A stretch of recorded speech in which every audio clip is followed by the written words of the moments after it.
This this is Ed Reether with B-Zone talking to John Krajewski in Northern California. So good morning, Yes. John. Good morning.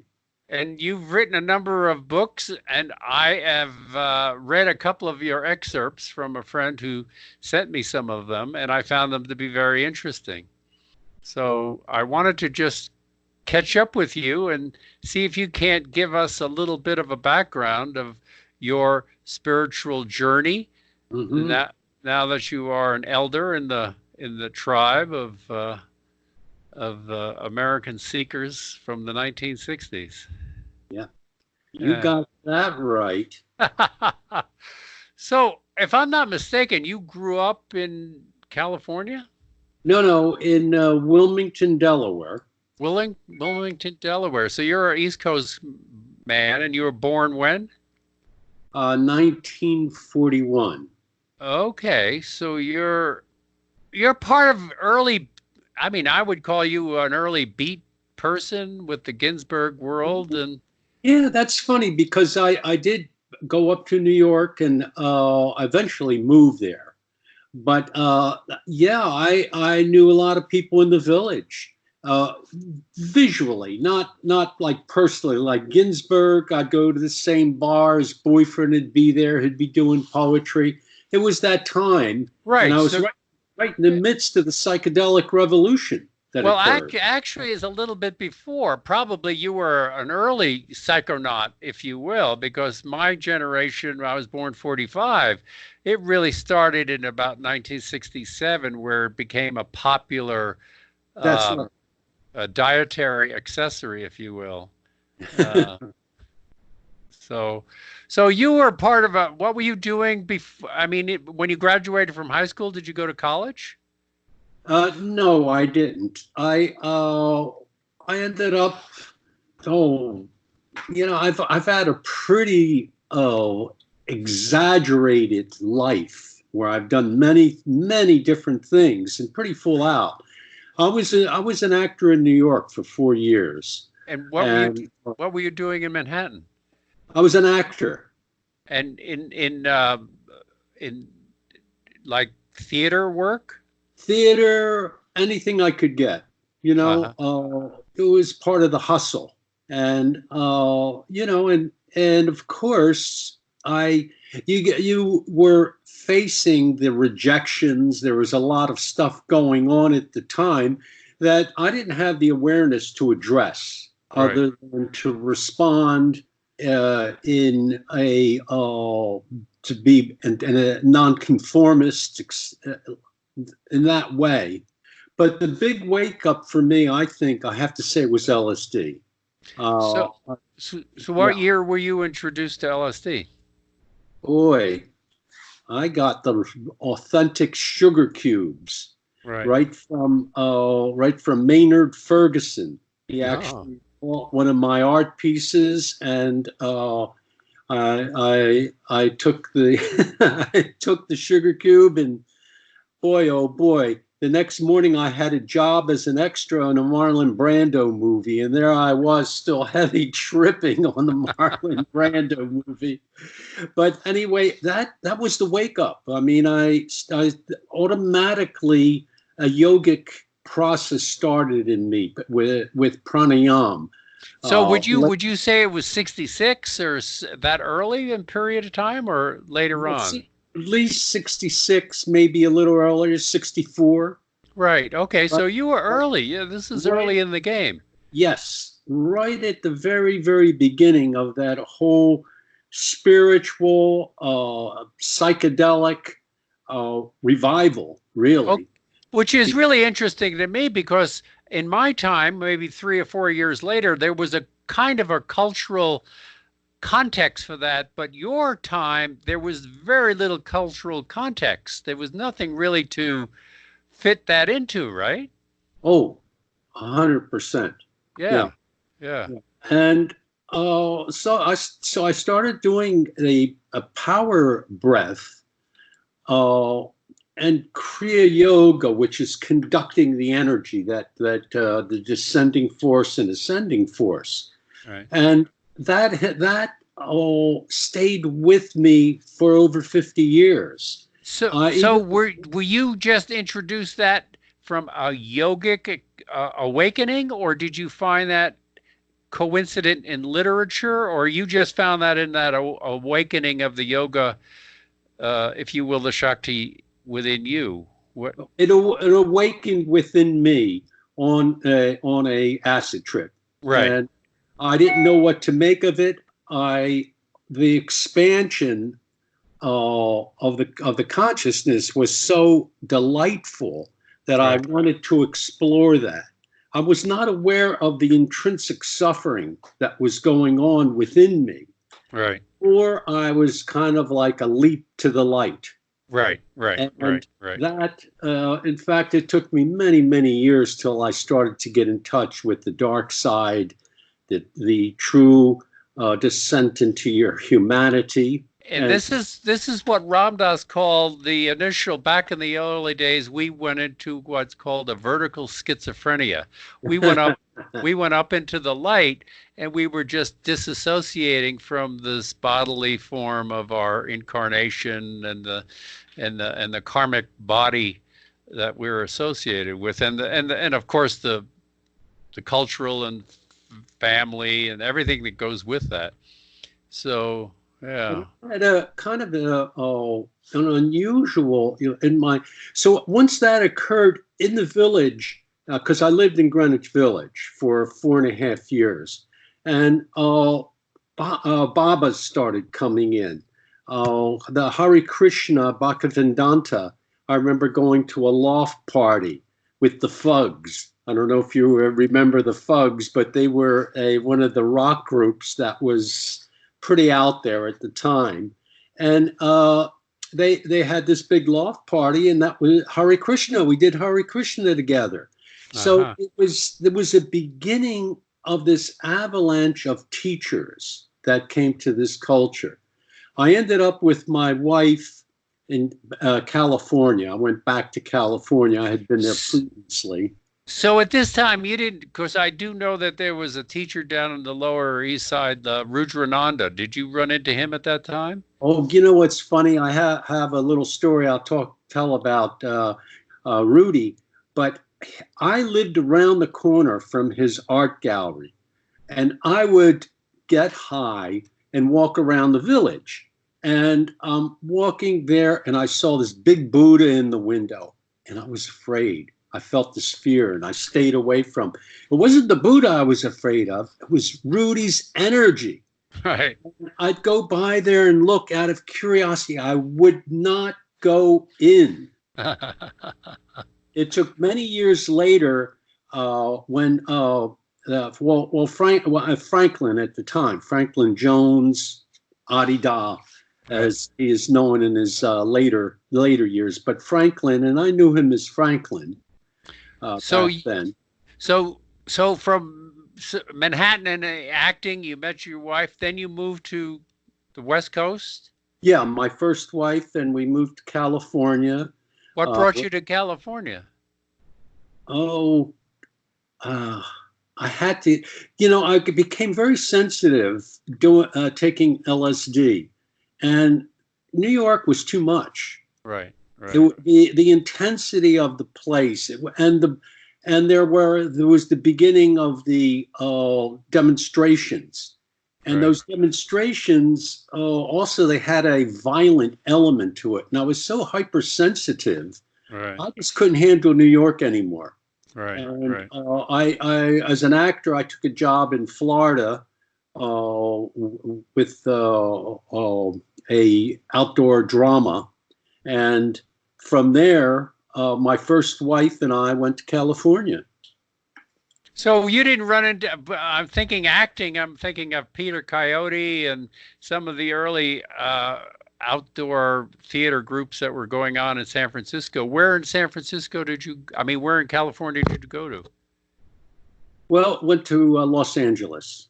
I Ah, had okay. I had a friend out there who was an acting buddy, and we all, in those days, you'd throw a mattress on the floor, and Right. it would be real simple. That's the way it went, and So, we were all sharing a house, and then eventually we moved out and got our own place. And did you stay with acting, or did you do any other kind of work? Well, the acting also became too much in the sense of the rejection, and excuse me, too much in the sense of the rejection that you often have to deal with as an actor. Right. Actually, in New York, I started doing a collage montage work, and I when I got to California. Eventually, my first wife and I, we found a nice little place up in the Hollywood Hills, up by the Hollywood sign, and very inexpensive rent. I set up a studio and started doing these art pieces. I had probably the most success with the Rolling Stone, where they took one of my pieces for the Iron Butterfly. You remember Iron Butterfly? So I Right. did Right. one of their main album covers. I was an album cover and poster artist. And Ah, so, and LSD was my sacrament. Every Monday, with my wife and I, we'd trip. right. And, so then that got to be, it wasn't going as far as I wanted it to go or how I wanted to be in charge. I didn't want to be taken over by a drug. So eventually it got old and I started seeking yoga just Right. as a natural response with self-realization fellowship in Hollywood. And the subscribed to Yogananda's lessons, studied Hatha yoga there. I got initiated into Kriya Yoga by the Dhyamata. And I had one interesting event where this one guy, Herb Reed, he was a close disciple of Yogananda, and he befriended me and became somewhat of a mentor. He would go around and pick up kids that would run away from home because there was a lot of young people running away from home, 12, 13 years old. They were on the street.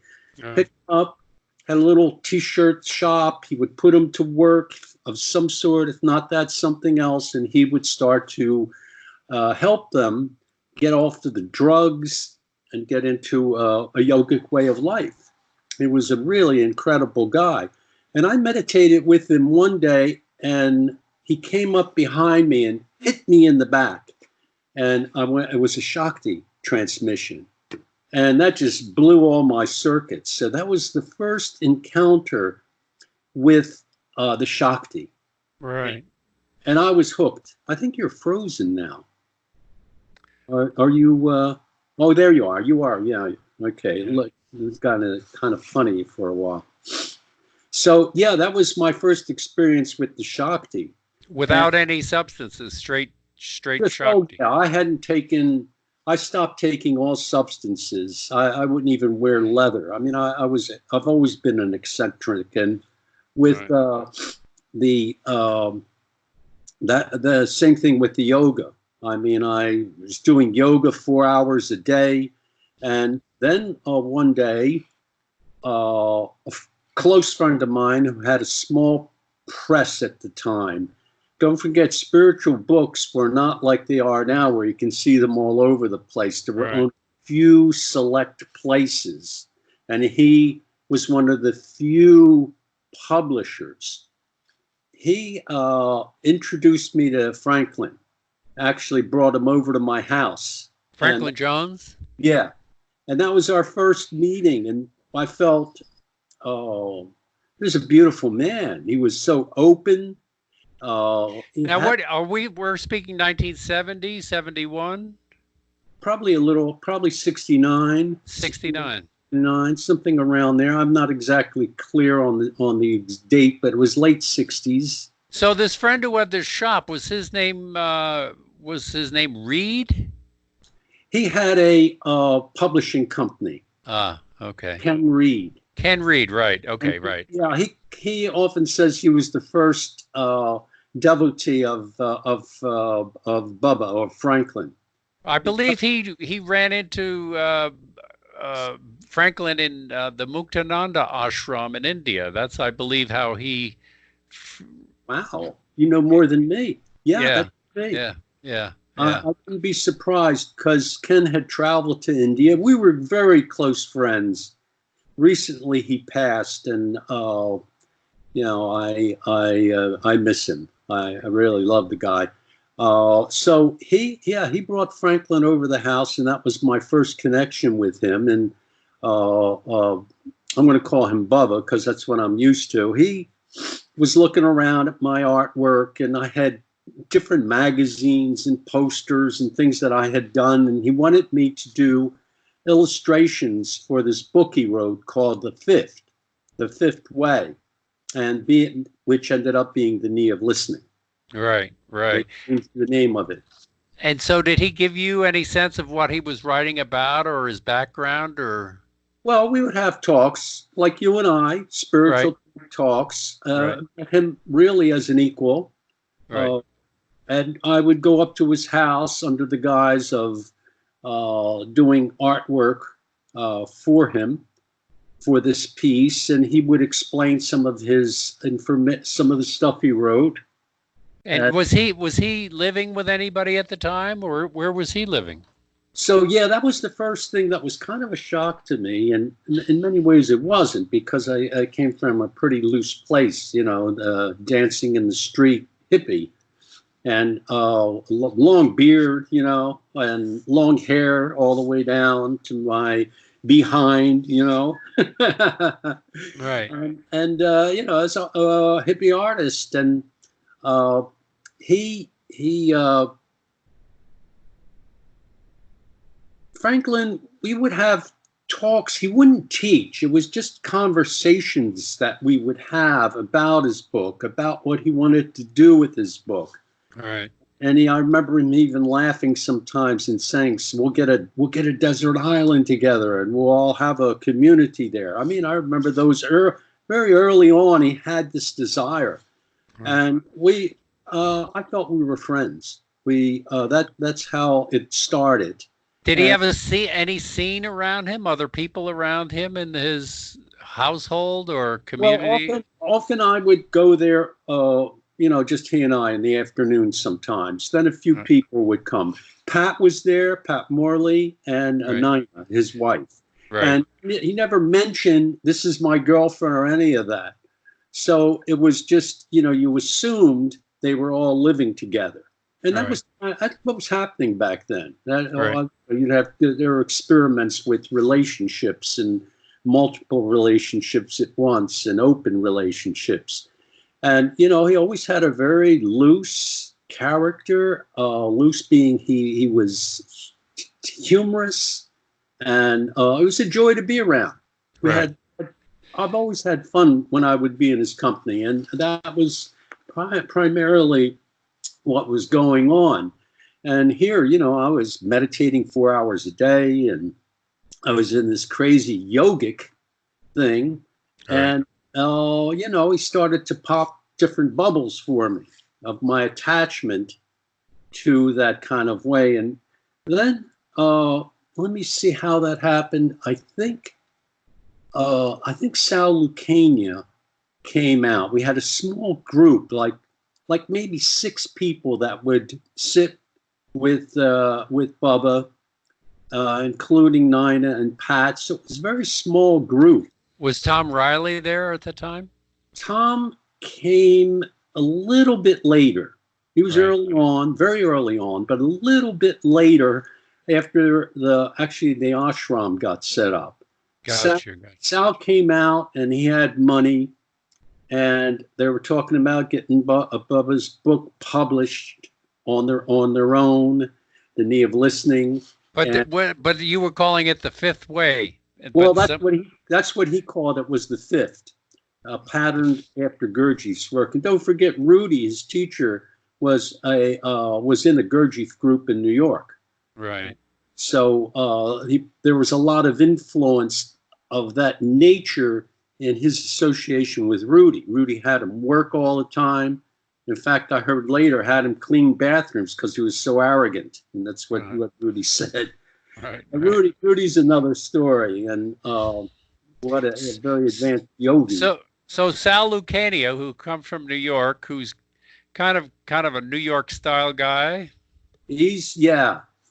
gangster. You Yeah. know, he just Yeah. had that gangster edge. And I remember talking to a couple people. Ellie was one of them, and I forget the name of the photographer that was coming around, and we couldn't figure out what the hell was his attraction to this guy.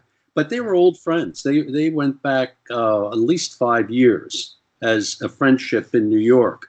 Right. And Sal had to leave New York City for who knows exactly why, but he had to leave. And when he did, he was on the phone with Franklin and got out there, and then he moved his family out there. And I remember one time we were all together over at Bubba's house in Laurel Canyon, and we're talking about opening a restaurant. Mainly Franklin was, because he would direct the conversation. He said, let's open a restaurant, and in the back we'll have a little meditation place. And that was an idea. And then somebody said, why not have a bookstore and an ashram? He said, that's it. Let's do it. So that was the opening of the place on Melrose Avenue. Once that, and they had giant pictures of Nityananda, looked like a sumo wrestler, Muktananda, and I don't think they had any pictures of Bubba in the windows. I'm not I don't remember that. But that was the beginning of the Dawn Horse bookstore. And Franklin was always very creative. So he did logos, and he had that side of him, Right. which, you know, he took it to extremes later on with his photography. Now at the time, now here you are talking with this guy. He's a regular guy. He doesn't have a. I mean, he's. I'm sure you're picking up on some kind of, you know, charisma or energy or surrounding him. But there's no sense that you feel that you're with a besides a friend who has knowledge or information. You're not seeing this person as a guru in any way, right? Not at all. Right, right, right. Yeah, and this association maybe was 6 or 9 months prior to him declaring himself as a guru. Right, So, as I say, the group around him was very small, and it was very intimate. It was family, right, and right, some of these families were showing up in and around Hollywood, and they'd form little spiritual groups. And I could see the inkling in the beginning of that. And here we were sitting together, over in Laurel Canyon, with a few people. We're sitting in silence, and Bubba looked at me directly. And when he looked at me directly, I went into this altered state, and I had this experience, which was the same experience I had had months prior to this in a dream, where this was an opening, and the opening was an opening into the light. And everywhere I looked, I saw eyes. And this is exactly what I had in my dream. right, And I made a commitment to myself and to him, which was, this guy has to be my teacher.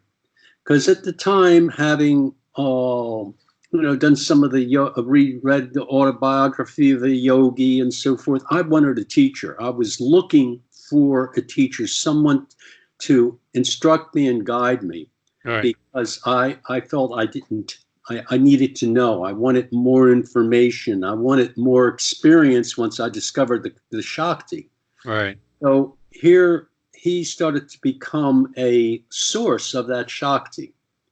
Now, in the conductivity, which is one of the things that he taught, that force or power can occur through the eyes, what's called a transmission. Really, it's a union, a connection. Or it can occur through psychedelics, Right. or it can occur through pranayama, intense breathing. In fact, this was the way of the siddhas, where they would be able to perfect their energy body to the point that they would merge in the light and become, and that would, they would gain immortality. Now, Right. this is the Siddha tradition. And I say this because Franklin pursued longevity, which I have too, and Shakti, and all of these things that represent the Siddha tradition. Right. So the whole situation changed once the bookstore opened. There was Saturday meditations together as a group. It started to grow very rapidly. Tom Riley came very early on, right around that time. Right Right. about that time in the beginning, Jerry Shine showed up, because Jerry Shine was an old friend of mine, not old, Ah. but a friend of mine from California. And I don't know exactly where we met, maybe at one of the gatherings somewhere or another in Hollywood. And he was sleeping on my couch, and I took him over to the ashram. It had just opened, and he met Bubba, and he was just entranced. Right. And ended up moving in a shed in back of the ashram. Oh, they were good days. They were really filled with a lot of fun and a lot of openings, Right. which I'm Right. interested in. So there, as a member or associate of this gathering, there is no. I mean, he's transmitting or what he's doing as his function as a teacher and a guru. Um, there were there disciplines that he were now asking people to perform or do, or because everybody was coming in off the streets, right? Yes. So Sal, like what we were together one time over at his house, and and Sal. Neil Panico also showed up very early on when the bookstore opened, and he was very instrumental in helping Bubba get his book out. Very instrumental. Because Sal, he was in the publishing industry. Neil Panico had a actually a art print business in Ah. North Hollywood, and he knew publishing, or he knew business. I don't know that. I think because I was just talking with him. I think he worked with some random house or a large publishing. Oh, He worked in that kind of book publishing world as a sales representative. So okay, that could be. because Yeah, I was just doing a story with him and on how Alan Watts became a part of the forward to yeah. the paperback edition to the Knee of Listening. What did he say? I'm curious, because I have a story that he said what happened at that time, and maybe it's because they've painted a picture around Bubba, and a lot of it was painted by his followers and his devotees, and a lot of the stuff is not true. It just didn't Oh, happen. well, from what I understand is that Panico Neil, um, there was another person, Craig Lesser. Yes, Craig showed up around then. Yes, and Right. he So had connections in Hollywood. Yeah. Craig Lesser knew Alan Watts's son, um, Mark. Oh, Right. yeah. So at the time, from the hard book to the soft cover, um, Franklin was trying to get endorsements for the book, and he Yeah. wanted people who were well known in the world. So one time, I think Craig said to Bubba or Franklin that he knew Mark, and that maybe they could get Uh-huh. Oh, Alan okay. get the book to Alan. So it was through Greg Lesser, that Neil um, went and had met Alan at a party, At a and party. Yes. yeah, and somehow They were talking, but they really weren't getting into anything specific. And Craig uh, Neal remembers that Alan said, you know, the best way to tell a teacher is by his students. And Oh. what is your practice and rat-a-tat-tat. So anyway, so Neil had that connection socially in Sausalito at Hmm. the house at the Vallejo. Uh, Yes. Yes. yeah, Yeah. the That's the way that it was. the houseboat. So anyway, through that kind of connection, finally, and Franklin was kind of not pushing it too much, from what I understand from Uh-huh. Panico. Um, but anyway, finally the book was sent to Alan, and then Alan did write the forward to the paperback edition to the Knee of Listening.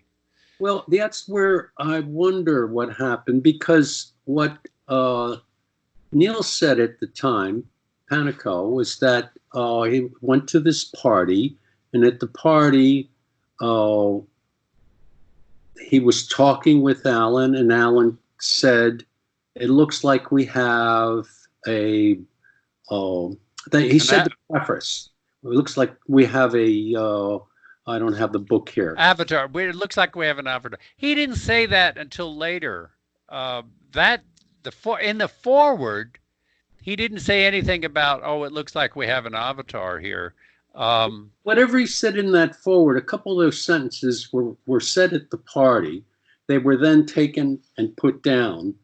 They had to have his permission, but it sounded from Panico that they didn't have his position. They just used what he said at this party in conversation and put it into the beginning of the book.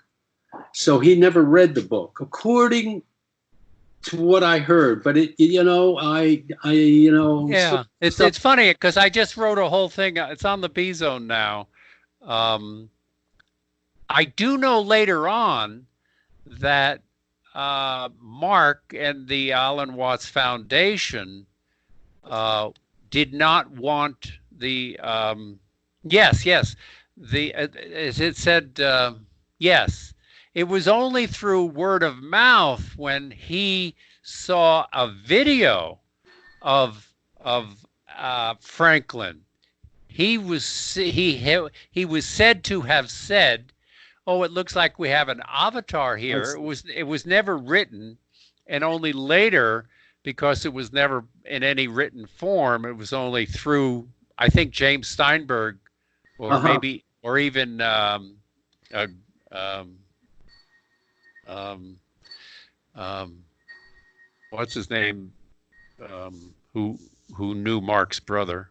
Alan was said to have said it, and only later on that the Alan Watts Foundation asked that this be taken off the endorsement list because they didn't feel that that could be proved in any way. Although the forward, of course, could be proved. That was written and published. But the fact that after he saw a video of Franklin and was said to have said, "Oh, it looks like we have an avatar here," Uh-huh. um, that was retracted and no longer used. So Can, that was hearsay. can you hear okay? Yeah, Because I hear you very well. Can there's you hear me? noise in the background. I Yeah, can stop. yeah, Okay. yeah. Yeah, so that was everyone. It was so exciting at the time because the growth was incredible.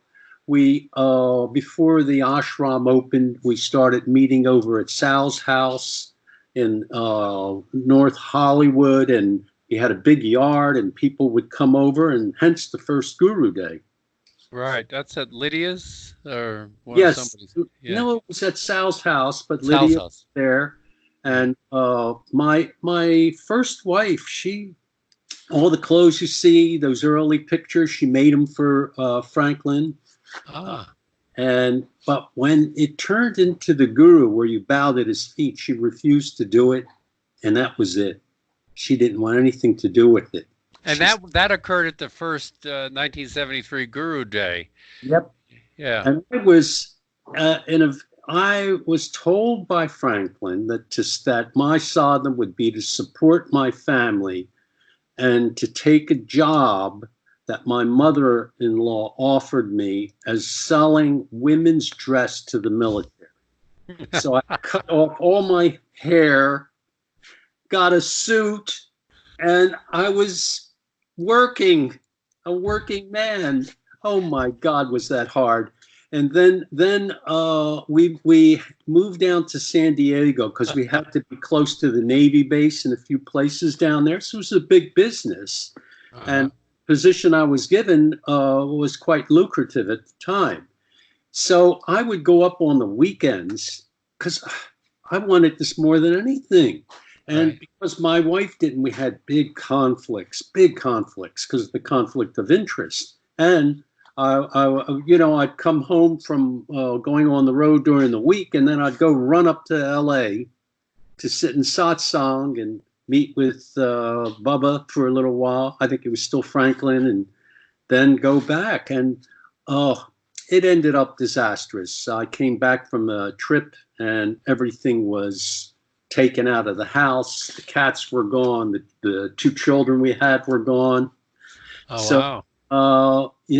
I was devastated and pulled it all together. And Sal was very helpful, giving me support. And I moved up to LA, moved back to LA. And Neil right away put me into the book business. Because we had an early meeting, and we're dividing up what had to happen in the ashram. Sal was to be in charge of education. Nina would execute education, and she would teach not yoga, but a form of exercise that we all did. So these were the disciplines. It was vegetarian diet. That was I was already a vegetarian, hardcore. We're all foodists, and all of those things were set up, and everyone was assigned a specific task. Mine was to work with Neil and get the books out there. That was the big priority, because they knew if they could get these books really out there, that people would start showing up, would get more and more people coming to the ashram, which was the whole goal. Right. And The Need of Listening is an extraordinary book. It really is a good book. So I felt really good, content with that. And Sal had the books printed. He paid the money for it. Neil started to set up different distributors, and there were only a few of them. And he knew Wiser's in New York. They were one of the first people to carry the book, and on and on and on. And I worked with him selling art prints and getting books. So I could go into a bookstore, and he would take these calendars and take the pictures out of them and frame them. And Andrew Wyeth, a lot of the different known artists at the time, they had these calendars. And then he'd buy used calendars, get them at a good price. He was a good businessman, and turn them into this package. And that would give me a reason to go to the bookstores and try to introduce a spiritual book into philosophy or whatever area. Right. So I sold the books for a number of years, and did really, really well initially. And there was an attitude: take the money and run. But Franklin was a New Yorker, and he definitely pushed me to get those books out there no matter what. So I used to make up these elaborate stories that he was going to come and give talks, and he never would do that. He said he would. He said he would when I would go out and use that as a sales pitch, and that they better have a lot of these books on hand. And I showed him the book and the Alan Watts quote. So they'd buy 50 books and put a table out, and I did this all over the place, all over the United States. I ended up traveling. And yeah, there was like a handful of metaphysical bookstores, a handful. Right. There were two in L.A. There were one in and so then I'd go to universities because university bookstores seem to be a little more open to new thought as Right. it's considered. And, and I would call his teaching different things at different times. Like I went to, what is it? The Latter-day Saints in Saint Law, Saints, Salt Lake City. Salt Lake City. So I went in there and I went to see one of the brothers because they're all brothers. And I said, see, he talks about Christianity and Latter-day Saints because he had one or two sentences about something like that. And I showed them. They said, So he took a few books. Then I went down the street. I said, Brother Jones just bought a bunch of books because this guy's coming to town and he's going to be talking about Latter-day Saints. So I was a bullshit artist. Right. So I wanted to ask you when the book was originally entitled "The Fifth." Do you have any idea of how and why the name "The Knee of Listening" came about? How that came about, or he's had an abstract sense of humor and creativity. At the knee of listening. So in other words, you're on your knee, which is a bit submissive to receive, and you're listening. Right. So That's the yeah. That was the gist of it. Yeah. Right. So now things are developing. You're a book salesperson, and the ashram is growing, and things are starting to develop. But they're not into. I mean, he hasn't been to India and been called Bubba yet, right? Or has? There was a. He was a Bubba. He had come out, and Bubba was friend. So he became the Bubba at the first Guru Day. At some point in time, then he went to India, came back as Bubba, and before that at Sal's house, the first Guru Day is where he announced himself as Bubba Freejohn. Oh, okay. So that was then it was the beginning, and he had already been to India to Muktananda's ashram, and that was coming up to go to India. Yeah, I'm thinking now. I had met my second wife at that time, which is an interesting story in itself. Oh, yeah. She, who was it? Neil came over. He said, I got a girl for you. Because I had just was on the verge of getting the divorce, had filed papers, and all of that stuff that was in the process. And you were going to become a yogi. No more dealing with women. No more. No. I was too much of a distraction. And so, I went over to take a look, and I looked through the window, and Sal was teaching there, and I saw Tanya. And it wasn't the woman that Neil was referring to. It was this other woman that he ended up with. Isn't that funny? I mean, we were very we were all bedfellows, strange bedfellows, Right. I saw Tanya, and I fell in love with her at first sight. It scared the shit out of me because I didn't want to get involved again. Right. So just through looking through the window, there was a connection. Through the window, and good thing I had to go on the road and sell the book, so I jumped in the Volkswagen van that they had for me and took off. And I was so afraid of that movement in me. So when I did get back, though, I had an office in the L.A. area. We had offices then, and ashram, and it was a little center there, and she was walking up the stairs with a group of people, and I just looked in her eyes, and it said it all. Baby, I want you. And the rest is history, as they say, right?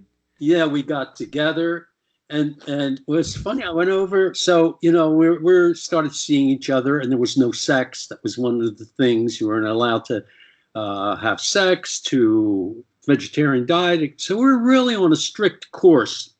Right. And it's right after Thanksgiving, the Christmas period, and I'm over at the over at Neil's factory where they made the art prints.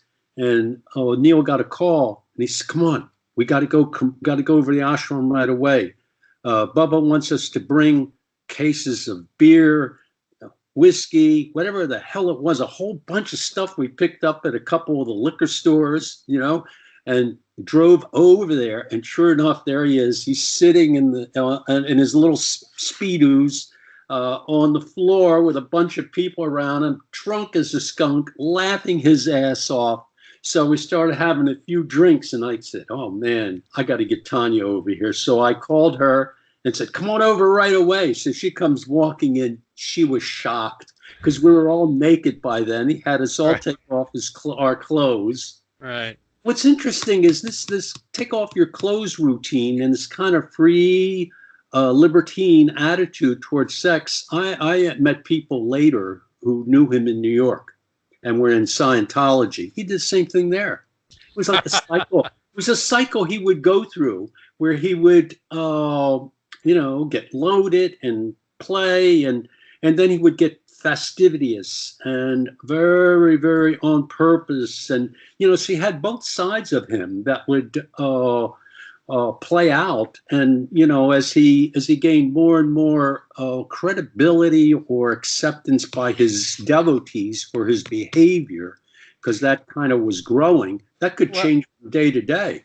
Well, that kind of, if you will, theater was part of the time, because I was with Chogyam Trungpa Rinpoche back in those early 70 days, and even part of therapeutic techniques was to take and to disarm the person with some kind of identity, because most people have, through their hair color or their mustaches or their clothes, it's this form of armoring or identity. And so I remember one that was almost, it was so outrageous it almost closed Naropa University at the time, because Trungpa was at a Halloween party and everybody came masked with costumes and everything like that, and Trungpa was also in costume, and then all of a sudden Trungpa was taking off his mask and then taking off his costume, and he was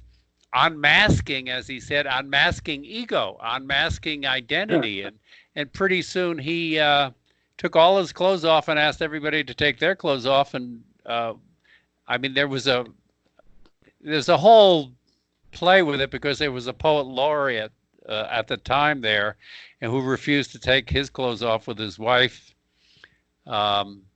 It caused such an uproar, it almost ruined. But that was part of the time. It was, yes, absolutely part of the times. I mean, Rajneesh, Bubba, that Trungpa, they were the three musketeers. They were leading the way. They were, and it was crazy wisdom, because the lessons you got in that period, and in the Garbage and the Goddess period especially, was to let go of everything that you were attached to, the good, the bad, the indifferent. Because it was always the culprit, if you will, would be ego. Ego was always being the one who was to be dealt with or unmasked, or everybody It was hard love. And also, we were so uptight from being 50s people. It was a very, very conservative, uptight, unreal period of time. And the sexual restraints were enormous. So this was all part of that, if you want to have it, a cultural unfoldment that started with these key groups and had spread till it is what it is today. Right. So, I mean, we would not be able to have the association with homosexuality or forget bisexuality, any of that stuff like that goes on today. Wow, transgender back then, nope. Right. So during that period of time, now this is the beginning of what might be called the the book that was titled "The Garbage and the Goddess." This is where all of this kind of partying started with the wild, where the lawsuits came out of later on. That Yeah. same play came from this kind of sexual play that Bubba or Franklin. We partied for 3 or 4 months nonstop. It was amazing. But that was after persimmon was found. Craig Letcher found this property in Northern California, an old spa from the 20s, run down. But it was part of Satchitananda's Yogaville West. Was it? Yeah. Whoa. Yeah. It was Satchitananda had that property. Wow. I that was know. Yeah, you're right. You're right. I remember that now. Right. Yeah. Yeah. So it was a great property, and we'd go up there on the weekends. I was always stuck in town because I was like a lieutenant. Not even a lieutenant. I was a soldier in the field. I got all the work to do. I worked my ass off the whole time I was there. Put John to work was my mantra, and it was good because it grounded me in ways that, wow, I was so spaced out from my yogic days. Holy cow. So it really grounded me. It was very useful, but it was not pleasant. Because I would guess that your tendency is more to the higher states of consciousness and elevated yogic states that he brought you into, or was engaging you more in that kind of bringing in the navel and the vital dimension of life.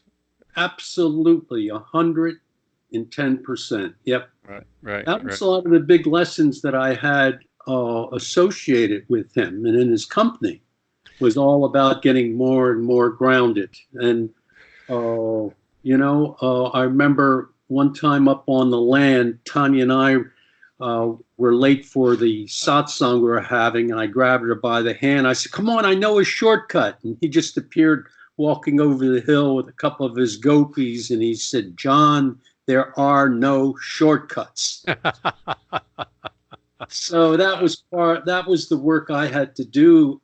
Pretty much, and initially we were part of the inner circle. So every weekend we would go up and party at his house. And like I say, this party went on, or sometimes during the week. I mean, I'd finish work, or I'd go pick her up, we'd drive up, we'd party all night long, and then back to the city, back to San Francisco. So, it was a wild time, and the energy that was running through us just seemed to allow us to drink like that. And of course, our age, we were all in our early 30s, and we're able to handle that kind of partying. And he was a master at it. Bubba, he could drink you under the table. Right. He and I sometimes I'd have contests with him, and probably due to my detriment too, because I would get removed from inner circle. That was one of the things that started to happen. Out of the inner circle, into the inner circle, out of the inner circle. It got to a point I couldn't speak directly to him. I couldn't say things that I saw or thought. Where initially, when I first met him, I would interact with him. I would interact with him about publishing or getting the book out there when he wanted me to say these different things. Let's try this. Let's try. It was a different kind of relationship. Now the relationship was becoming more and more formal.